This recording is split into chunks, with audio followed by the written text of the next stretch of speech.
Hey everyone, welcome back to the Money Level Show where we think, act, and prosper. Today we're going to jump into a real topic. I found this article on Wall Street Journal, and it is about the real impacts of inflation, where they've interviewed real people and how it has been impacting them specifically. So I have not read this article yet, so you're going to be reading it with me for the first time. So let's get into it. Let's talk about how real it is, and yeah, I'm getting a notification that I'm going live. Cool. So let's talk about how real it is, and if you want to chime in and share how it has impacted you, feel free to drop that in the comment section. But I'm gonna go ahead and kick the intro, and then we'll be right back to it.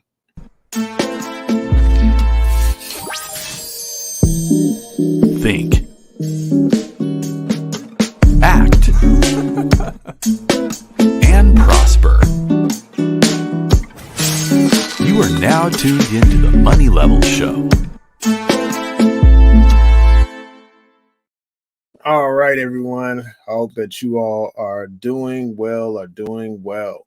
So, we know that inflation has been one of these topics where we see that the government, the Federal Reserve, is saying that inflation is cooling. Well, they've actually backtracked a little bit on that. But the people who are experiencing the real economy, the people on mainstream, are saying that inflation is still eating away their purchasing power.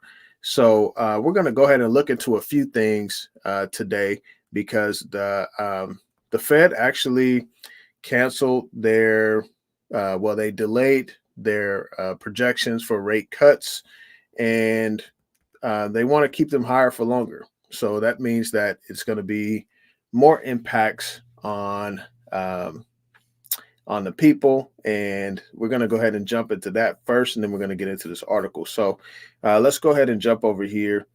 So we see that inflation has been staying sticky. We've talked about this quite a bit on this channel. Fed to signal it has stomach to keep rates higher for longer. And this came out in the Fed minutes that they did not want to cut rates too soon because inflation is staying stickier than they thought. So, an ancient Chinese proverb that counsels do nothing and everything will be done could sum up the Federal Reserve's latest approach to interest rate policy. Fed officials will hold their benchmark federal funds rate steady at its highest level in more than 2 decades, around 5.3%, at their two-day policy meeting that begins Tuesday. So this was at the end of last month. They had some meeting minutes come out this month, and it shared that they were concerned about inflation numbers ticking up, and that they need to be more restrictive with their policy moving forward. Firmer than anticipated inflation in the first 3 months of the year has likely postponed rate cuts for the foreseeable future. As a result, officials are likely to emphasize that they are prepared to hold rates steady at a level most of them expect will provide meaningful restraint to economic activity for longer than previously anticipated. So they're saying that they're going to keep the rates higher for longer. That's pretty much what it is. Now, in this type of environment, there's two different experiences, right? So with higher rates, you obviously have corporations who have to refinance debt at higher levels. Uh, you have um, you have consumers who have to get higher interest on their credit that they borrow on their loans, on their mortgages, on their credit cards, their car loans, or such. So that's an impact where it's sucking a lot of money out of the system and out of people's pockets, right? So that is one impact of a couple of impacts of the higher rates. Obviously, the government borrows money, so they sell bonds and they have to pay a higher interest rate on those bonds. So that is also impacting the government as well. So when you're seeing rates higher for longer, it's going to continue to have these impacts on the mainstream economy, as well as corporations and the government.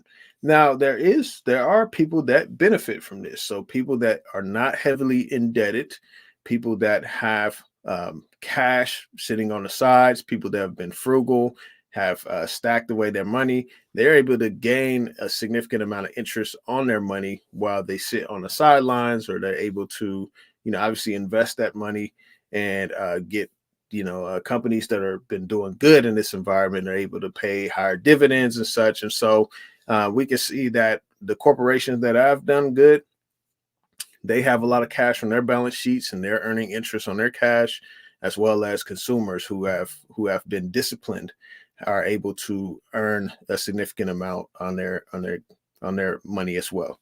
So that's how it has impacted two different sides of it. So it just depends on which side of it you are on. So the inflation setback, since officials meeting in March, the economy has continued to demonstrate strong momentum, but inflation has disappointed after a string of cool readings in the second half of 2023 stirred optimism the central bank might be able to lower rates. So that's when we saw assets start to climb significantly. In March, Powell held out the prospect that strong price pressures in January had been a bump in the road to lower inflation. Firm readings for February and March, even if not quite as hot as January, punctured that optimism. They raised the prospect that inflation may settle out closer to 3%. The Fed targets 2% over time. So this is a percent higher than what the Fed is wanting. And then we see the federal funds rate here, and they're holding the policy steady.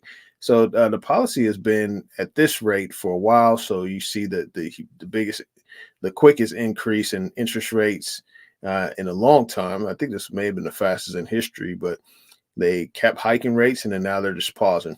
So as you can see, that's what they do. They've done multiple times. They hike rates and then they pause for a while. They could pause for a number of months. It could be years or whatever. It could be a year. I think this was this time it was August of 2006 to pretty much June of 2007. So that was about a year. They kept the rates paused for that long. And then you see here it's shorter, obviously, but then once you had the bust, right, they cut rates. And so every time there's a bust, they cut rates. And that is always potential to happen in the cards here. I mean, we see even here, they started hiking rates again, 2019. Obviously, you had the pandemic. Eventually they cut rates, and then you got the pandemic, they cut rates down to zero. So rates could get cut again, and you have to be in position to be ready to take advantage of that. So if you're wanting to buy a house or whatever, you have to be ready for that. But they're ultimately keeping this federal funds rate high because of inflation. And it may take a bust to be able to get inflation down, at least temporarily. So we're going to go ahead and jump over to this new article that I was checking out. So this is called How Inflation Has Hit Your Finances. 10 people get candid. All right, so let's see. In an era of high prices, payday comes with baggage. Every trip to the grocery store, every monthly rent payment is a reminder that life costs a lot more than it did a few years ago. Yes, wages are rising faster than inflation, and they have been for a year, but not everywhere for everyone. And even when someone's wages are up, it doesn't always feel like it. The most recent index of consumer prices showed the annual inflation rate slowed slightly in April to 3.4%, but inflation was routinely below 2% in the years before the pandemic. And anyway, it matters. What matters to people is the price of things, not the level of price changes. That's correct. People care about what they are spending, not these numbers that seem just so disconnected from what their pockets are saying. They do care. They've always cared, said James Hines, an economist at the University of Michigan. We trot through the streets of San Francisco to ask people how much they make, whether it feels like enough, and their plans for the future. Their answers have been edited for clarity and length. Income is monthly after taxes. All right, so let's go ahead and look into this. Okay, so we see Varon 33 years old, occupation solutions engineering. Income was $5,000 before he was laid off, then received 14 weeks of severance. Rent is $2,500, so he was making $5,000. Rent was 50% of that. He says, I got laid off about 4 months ago. I have seriously cut down my external dining and expenses. I moved from a 1-bedroom to a studio. I was paying $4,000 in rent. Wow. So he's paying $4,000 for a 1-bedroom apartment. Now he's in the studio paying $2,500. I used to have an EV, but I switched to a gas car. I figured I'd try to cut down on my burn rate to get a cheaper car, but the gas is just so expensive. When I lived in New York, I used to joke that you step outside your house and you spend $50. Now in San Francisco, you go out for drinks and it's $100. You go out for dinner, it's another $100. Yeah, that's pretty expensive, and that's pretty accurate, I would say, because I went out recently, ended up spending about $200, even though that was at a concert. Obviously, when you factor in appetizers, drinks, things of that nature, it just adds up really quick. And so yeah, I wholeheartedly agree with Varen. And just looking at how much he was paying in rent, like it just shows, like, man, like people are having a hard time keeping up with this, especially $5,000 before he was laid off. So this is real. Let's look at Ken, age 69, small business owner, employment agency, income $20,000. That's not a lot.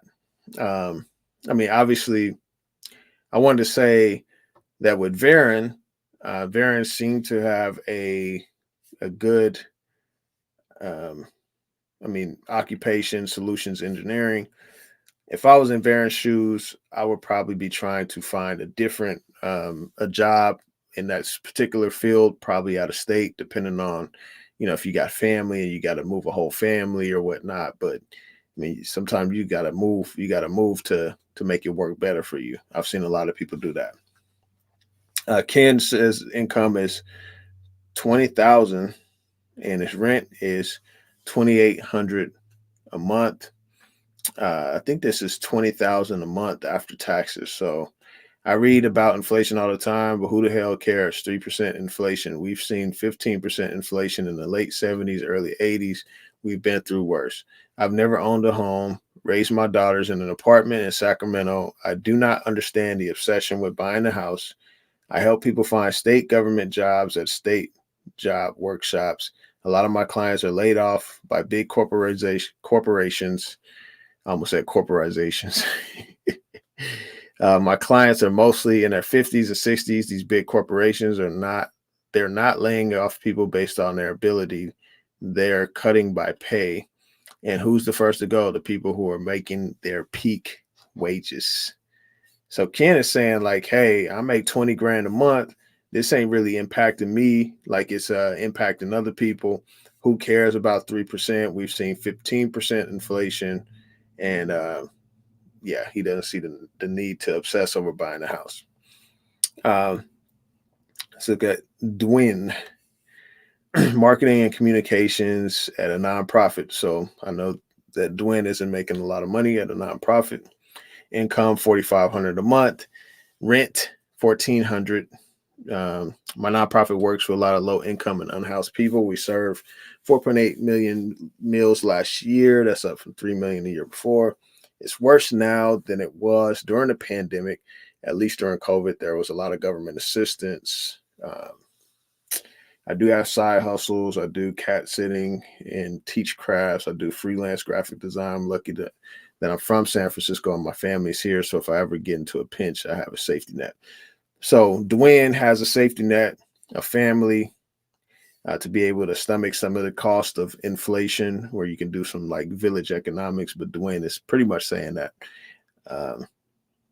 they have to do a lot of side hustles to make ends meet. So makes sense. Let's look at Kale, 41, co-founder, product management software company for freelance filmmakers. Rent income is 10,000. Rent is 3,000. I moved from Venezuela 14 years ago. Prices there are almost decided on the streets. You wake up tomorrow and the prices are up 1,000%. Here, even though things are going up, it's way more controlled. I'm currently building a company, so a lot of my expenses go towards that. I have 5 employees, one based in Colombia. The company is called Cinema Hive. I used to pick my own stocks and try to beat the market, but I've learned that it's better to stay with the index. I only do indices, the QQQ or the S&P 500. So Kale is saying that, hey, he came from Venezuela, where there's a lot of hyperinflation. Prices are decided on the street. Price can go up 1,000%. Here, they're way more controlled. So he doesn't have a lot to complain about. And then he's also not stock picking. He's doing more of the indices. So yeah, I mean, Kale is doing good. So we got 2 people that are doing like amazing, Ken and Kale. Well, I wouldn't say amazing, but I mean, they're doing far better than the other 2. And then the first guy, Varen, and then Dwayne, seem like they're having some issues. But Dwayne has a safety net to be able to fall back on. All right, let's look at Jonathan. All right, these are some interesting names. Is this just because of San Francisco or what? 55, sanitation truck driver, income 7,700, mortgage 1,700. So he's actually doing pretty well. If he's in Sacramento, San Francisco area, paying 1,700. Let's see. My wife and I make good money. I worry for my grandchildren. I'm trying to teach my 16-year-old son financial literacy, but everything is so expensive and keeps going up. We used to take 3 vacations a year. Now we take 1, but we make up for it with little weekend trips sometimes in San Francisco to play tourist again. California is just too expensive. There are taxes on everything. My wife and I are considering moving to Arizona or even Texas. We're Democrats and those are red states, but we're willing to make the sacrifice. All right, so Jonathan is making over 1,700 a month after taxes. The mortgage is 1,700. Well, he's making over 7,700, and his mortgage is 1,700. He's trying to teach his son about financial literacy because he's worried for his grandchildren, which I would be too. I mean, he's about 20 years older than me. But I mean, just this whole Social Security thing, the unfunded liabilities, so that's coming up in 2030, not too long from now. And I have concerns for my kids and my kids' kids. So yeah, I mean, I agree with Jonathan. And so it says they have to reduce their vacations per year. And that's an important piece. Like for us, we didn't go on a vacation last year, but we are going on one this year. Well, actually I did go on a couple vacations, but but we had to reduce a lot of spending. I mean, especially eating out and such, because everything just adds up. And then they're in California, so taxes on everything. He says his wife and him are considering moving to Arizona, even taxes. And he says he doesn't even care about the political nature of those states. He says they're Democrats, but they're willing to make the sacrifice because at the end of the day, they're paying a premium to be Democrat in California. And they're like, hey, all right, we care more about our pockets and how this is affecting our kids and grandchildren, how this is affecting our retirement, our quality of life. So we willing to go to Texas or Arizona. So you can see that sometimes when it just comes down to money, like people don't, that politics stuff just go out the window. Like, yep, I got to go. Let's see, Maggie Bach, 25, marketing in residential real estate, 7,500 income, 2,400 rent, originally from Hawaii. Almost said Ohio. The cost of living is very high there, higher than San Francisco. Groceries and utilities, just everything was more expensive because everything is shipped out to Hawaii. But rent is more expensive in San Francisco. A pack of salmon used to be around $20 to $22. Now it's closer to $30, $31.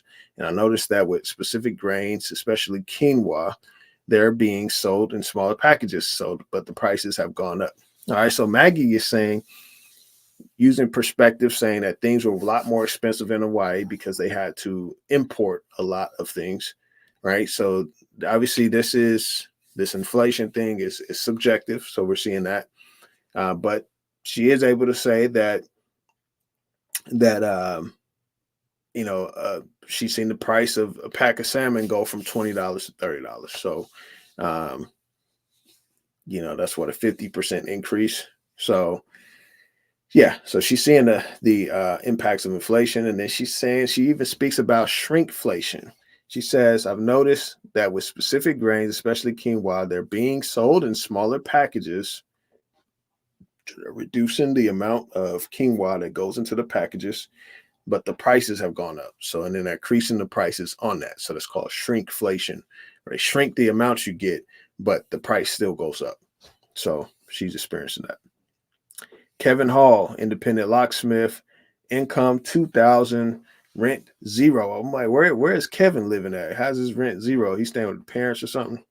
34 years old. As a locksmith, we had to raise our prices and went from $100 an hour a year ago to now $200 an hour. The company charges that rate. I get about 25% of that. So he gets about $50 an hour. I get therapy covered through Medi-Cal. My therapist tells me, why don't you go on a walk? And I say, what do you mean walking? I need to work. All I do is work and worry about making money. My family lives in Palo Alto, close by. I'm trying to build up a client list in San Francisco. When I'm in the city, I live in my car. Dang, also, that's how he paying $0 rent. He living in the car. Otherwise, I have a room in my locksmith mentor's house in Napa, free of charge. So, Kevin out here pulling some strings, living in the car, living in his mentor's house. So he got a good situation, but he's only making $2,000. I mean, and then just thinking about this expenses, eating, food, gas, all of that. I mean, I'm sure that's eating away at this $2,000. And I'm like, what is going in the retirement plan too? So yeah, I'm sure he's getting ate alive by inflation. See, Matt is a mail carrier. Ooh, income $3,700, rent $2,200. Oh, that's rough. I found out I had a tumor in my spine in 2020. The tumor is benign, but it's still growing. That means I can't do a lot of overtime because of my back, and overtime is where the money is. I've thought about renting a room somewhere, but I probably save $500 a month, and I have to share a kitchen and a bathroom. I'm 53 and I don't want to have a roommate. I've been living check to check since the pandemic. Everything's gone up except wages. As far as I've been alive, this is the worst economy to me. I've made mistakes, but I shouldn't be where I'm at. Hey, Matt is keeping it 100. Matt is saying like, hey, like rent's taking up most of his income. He's made some mistakes and he's been living paycheck to paycheck. So inflation is definitely hitting his pockets here. Yeah, that's a rough situation to be in. That's rough. And he doesn't want a roommate at 53, but sometimes you just gotta humble yourself and take your licks. It's a rough situation to be in. Let's see. Vanshika, I don't know how to say it, but occupation, PhD student in psychology and therapist. So it looks like, okay, so she's making $5,000 a month, $0. My husband take care of the rent because he makes double what I make, and I take care of everything else, utilities and groceries. What I've been earning has been going around my PhD another 3 months, and I'm almost done. So I'll be earning more, so I can factor that in for both of us. I moved from St. Louis to Chicago to San Francisco. I don't think I could survive San Francisco alone as a student. So yeah, it sounds like she has a promising future. Finishing her PhD, and she will probably be able to get a solid job where she's able to make a decent amount of income plus her husband's income. So I mean, she may be straight. Um, let's see, Brittany, 34, small business owner, consulting firm based on transportation, focus on transportation. And then let's see. Then she makes $6,500 a month, rent $1,425. When I was starting my business, Emerging Labs, I wasn't able to pay off. I wasn't able to pay myself, so I accumulated some credit card debt. Right now, I'm paying off those while I'm also replenishing my emergency savings and retirement funds. I want to be able to pay myself more and support my mother more. In 2 years, I want to be able to pay her rent. All my friends, we do pretty well for ourselves. We got degrees, but we feel like we can't make big purchases or accumulate wealth. We don't have a home. We're all in our early 30s. We've got student loans. I have $67,000 in student loan debt from both undergrad and grad school. So yeah, as we can see, she's hurting too. So yeah, this is where inflation is. These are some real people in San Francisco writing from their experiences.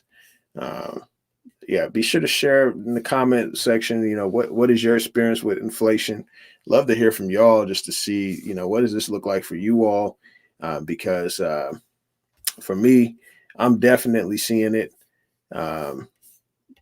It's definitely been something that's been hitting my pockets, especially grocery store. Little stuff that we used to buy all the time is now grocery bill is a lot more now. I mean, I may be spending $100 just on a little few things. I mean, my wife, she said that she was in Sprouts just yesterday or today, and some guy in front of her spent $300 and didn't really get much groceries at all. So the grocery bills have definitely been kicking in. My phone bill has went up. Went up about $15 a month. So I had to cancel a couple services on that. Then we had our car insurance go up. So my car insurance went up about a good $50 a month. I had to reduce the car insurance on my beater car from full coverage to liability only, and just to cut that bill back down to where close to where it was before. So we definitely experienced an inflation too. And yeah, I mean, even now, my son, he's staying with me at the current moment. He eats a lot, so we're having to spend a lot more on groceries. Yeah, so it just definitely costs are just adding up. And it seems a lot more expensive. So this whole little 3% inflation rate is trash, it's garbage, and it's not accurate. It's not accurate at all. That's how I feel about it based on the situation that we're in. So let's go ahead and look at this really quick. I just want to look at shadow stats really quick because just to see what they have to say. Shadow stats tracks inflation based on the 1980s and 90s metrics. I think it's 70s, 80s, and 90s metrics of how they measured inflation then. So let's just go look over there and see what they say. Okay, so here we are with inflation. Boom. So they're the 1990s based inflation rate is the blue line. This is the official CPI, which is the red orange line. The yellow line is in there too. So the official CPI saying it's closer to a little below 4%, while the blue line is the 1990s metrics, and this is about 7%. So that seems pretty real to me. Then here you go, the 1980s method. Shadow Stats is saying that inflation is over 10%, about 12%, based on the 1980s. The formula that they put together to measure inflation is called hedonic adjustments that they had back then, and then they changed the hedonic adjustments to measure inflation differently. Now you have numbers that exclude food and energy, which those, because they said that those are the most volatile prices, but those are the prices that the average day people, like I just shared, are experiencing and are paying a lot of money out of pocket for, more money out of pocket than before. And so so inflation is looking at, like it said, about 12% on the 1980s metric. So just wanted to share that. I mean, some people believe the government numbers. I don't at all, because that's not what I'm experiencing. So I hope that you all are doing well in this environment. Please leave it a comment section below. How are you experiencing inflation? Love to hear from you. And you all take care, and I will see you all soon. All right. Y'all, peace out.